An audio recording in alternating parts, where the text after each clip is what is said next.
got a big-time show for you Jets fans coming up today as the rumors around the New York Jets potentially drafting a quarterback in 2025 are heating up. My name is Patrick Siepman, and welcome into the Jets Report. Now, before we dive into today's show, I want to show you guys this clip of Cam Ward talking about the New York Jets. I know it'd be elite, especially with the receiving core they have, the defense they have. Being able to talk with their head coach for the first time was exciting. And so, I think the Jets are, not too far off, maybe a couple pieces. I'm just hoping I can be one of them.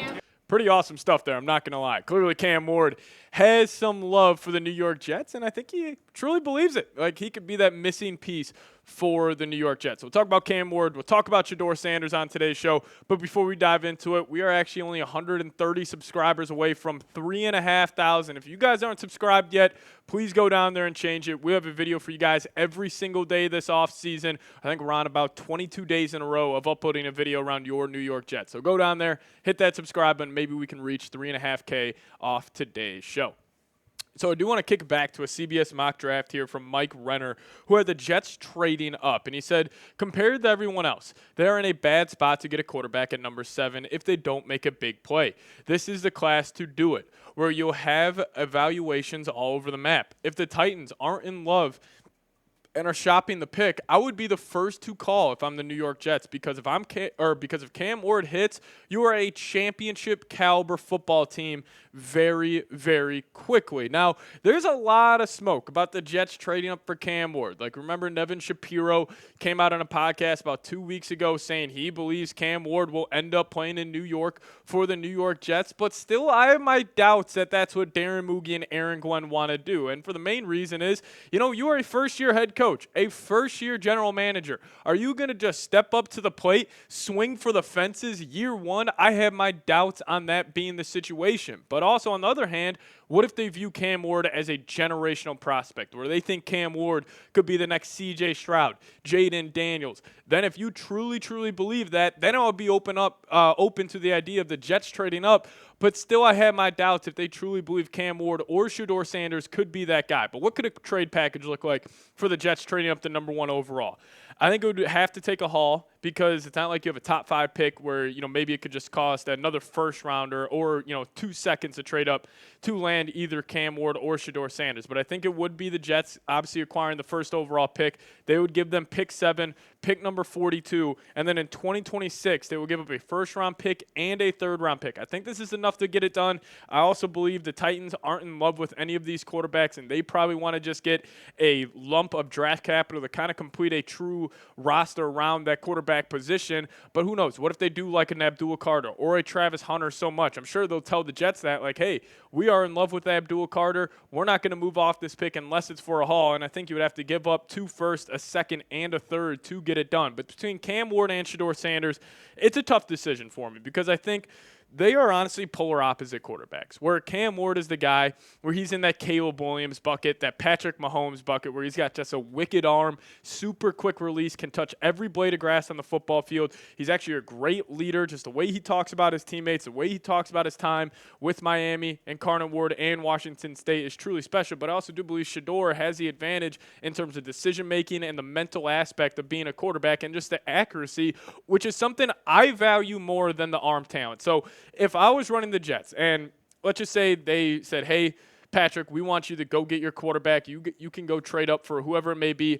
I would prefer Shedeur Sanders over Cam Ward, but again, they are on the same tier for me. It's just whatever you would like. I would prefer the guy who would have the higher floor, who also I still think Shedeur has a very, very big ceiling, but I think he would be able to handle the lights of New York City a whole lot better, and I think he would be a guy, especially in that Tanner Eggstrand, Detroit Lions-esque offense, where they just need a statuesque quarterback who's going to hit his back foot, get the ball out on time and on target. Very similar to Jared Goff, and I do see some comparisons of Shedeur to Goff and like guys like Joe Burrow in that category, but I think Shedeur, what I like more about him compared to like a guy like Goff is just what he's made of. He is a cool, calm, and collected guy. I think the moments when they are bigger, he plays up to those moments. And I think if it was like fourth quarter, 3 minutes left, Jets are down 24-20.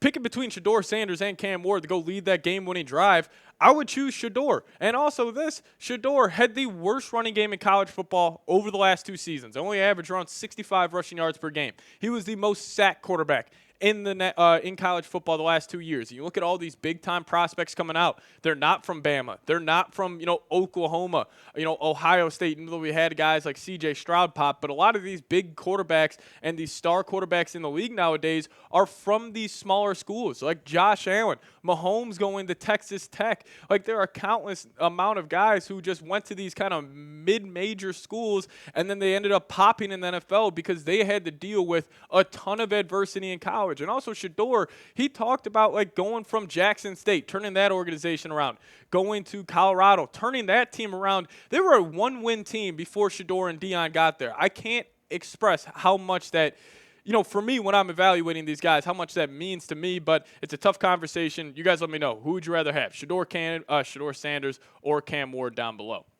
Now, I do want to share with you guys what Mel Kiper had to say on the Jets drafting Shedeur Sanders. He actually had him falling to pick number 7 in his latest mock draft, where he said this: the Jets, however, maybe favor drafting a quarterback over trying another veteran. Because they are moving on from Aaron Rodgers, they could opt for the high-end accuracy and field vision of Sanders in an offense that has plenty of pieces already in place. In 2024, Sanders completed 74% of his passes, had 4,100 yards, and threw 37 touchdowns. Those are all top 4 numbers in the FBS. Sanders would elevate this New York team that was near the bottom of the league in most passing metrics this past season and allow it to build around his rookie contract. The youthful combination of Sanders, receiver Garrett Wilson, and running back Breece Hall could do some damage. And also, he mentioned that Sanders won't be throwing in Indianapolis this week as he sits out of the workouts. Now, the one counter argument I would make to this, because I am a Shedeur guy. However, the Jets right now, as it stands, are they a perfect landing spot and support system for a quarterback? I don't think so. I think they're good. Like, you have Garrett Wilson. I think he is a true, low-end, mid-tier wide receiver 1 in the league. I think he's special. But also, with the position the Jets are at pick number 7, you are a pick away or a couple picks away from really having one of the best support systems for a rookie quarterback. And then maybe next year down the line in 2026, an Arch Manning, one of those top prospects, Nico from Tennessee, maybe you go land one of those guys and you just kind of push it a year down the line. But if you truly do believe Cam Ward or Shedeur Sanders could be Jaden Daniels, C.J. Stroud, then you have to do it because no position in all of sports moves the needle more than the quarterback. But, there are 2 guys that I think that would take the Jet support system from good to being great. Tet McMillan. The Jets are actually meeting with him at the scouting combine this week. 6'5", 210 pounds. If you guys want an easy pro comp for him, he's Mike Evans. A great catcher at the point of attack, wins every 50-50 ball. He's got great elusiveness in the open field, a great route runner, and I think if you would pair him next to Garrett Wilson and then you would have, Breece Hall, Braylon Allen, that's a great combo, but also a guy that I love, and my dream pick at number 7 for New York, Tyler Warren. Easy pro comp here again. George Kittle, Rob Gronkowski. This guy's a freak. He's a physical dude when he's running the football. He is truly one of the most fun players to watch. And also he has he's got some wildcat ability. Like, you could throw in Tyler Warren as the quarterback and run some wildcat. Just add another wrinkle in that offense. And as we know, Tanner Engstrom coming from that Lions organization, they love trick plays. Tyler Warren could be that trick play guy. But if the Jets were either to land either of these 2 guys, that takes this support system from good to great. Obviously, this is banking on a guy like Olu Fashanu working out as that franchise left tackle, which I think he could be. But both these guys super productive this last season, 16 touchdowns combined between these 2. Again, my pick between Tet McMillan and Tyler Warren would be Tyler Warren. But if the Jets decided, hey, we need to go get another elite playmaker on the outside like Tet McMillan, I wouldn't be upset about that pick whatsoever. I would just prefer Tyler Warren. And, also if you would pair up either of these 2 with a guy like Garrett Wilson, I'm sure, number 5 would be a big fan of it because, he's never really had, besides Devontae Adams, second half of last year, a true other weapon on the other side of him. But also I'm sure Garrett Wilson would love to get a franchise quarterback this year. So it's a very, very tough conversation for the New York Jets. But my final take, I would be excited if the Jets drafted a quarterback this year. Obviously, like if you somehow got Shedeur or Cam Ward, I would be super fired up for week 1 of next season.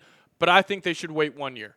Just wait build this support system up a little more, build this culture up a little more, hit on those draft picks, and don't waste all those draft picks to go get up and get a quarterback. And also, you could just get a guy like Justin Fields in the building, who, we talk about Shedeur, Cam having this high upside. I think Fields still has a lot of potential still left in that tank. Roll out with Justin Fields, Tyrod Taylor, Jordan Travis, and try just to get a solid 7-10 season where it's a big culture-setting year for the New York Jets. And then next year, when the iron's hot, that's when you should strike. But you guys let me know. What say you? It's a tough conversation. I don't disagree with you if you say either of these answers. But would you draft a quarterback? D for draft, B for pass. What say you? Let me know your thoughts down below. You guys can also hit me up on Twitter. @PatSieps is a Twitter handle. Give me a follow over there. We'll see you guys next time. Go Jets.